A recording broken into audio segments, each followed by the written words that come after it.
इसरो उत्क्षेपण करिब पृथ्वी पर्यवेक्षण उपग्रह अगस्ट 15 तारिख सकाळ 9:17 रे श्रीहरिकोटारू उपग्रह उत्क्षेपण एक क्षुद्र उपग्रह उत्क्षेपण यान व्यवहार करा सर्वसाधारण अगस्ट 16 रु खोलिब राष्ट्रपति भवन अमृत उद्यान आसंता अगस्ट 14 रे उद्घाटन करिवे राष्ट्रपति द्रौपदी मुर्मू। यह छड़ा प्रथम थर पर अगस्ट 29 रे जातीय क्रीड़ा दिवस अवसर में क्रीड़ाविद संरक्षित रहिबो।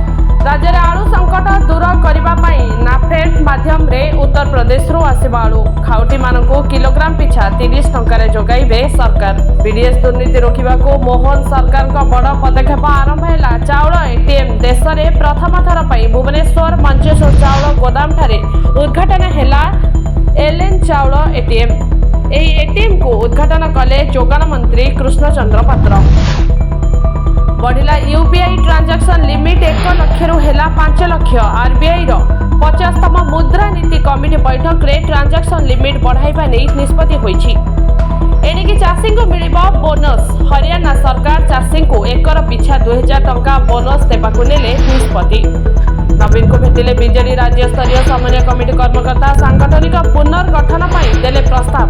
आसंता नवेम्बर रु से सारा राज्य गस्त करी दलर कर्मी और तृणमूल स्तर नेता को भेटिबे। स्वाधीनता दिवस पालन उपलक्षे हर घर त्रिरंगा अभियान तृतीय संरक्षण चलित अगस्ट मास 9 रु 15 पर्यंत पालन कराजिबो। एने केंद्र संस्कृति और पर्यटन मंत्री गजेंद्र सिंह शेखावत कले घोषणा।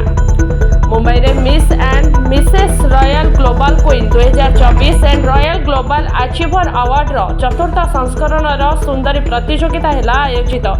विजयी हेले 16 फैकल्टी। मुजफ्फरपुर गाईघाट थाना अंचल यूट्यूबर देखी दियासिली काठी बोमा तैयारी करुथिले कुनी पिला हठात हेला विस्फोरण 5 शिशु गुरुतर।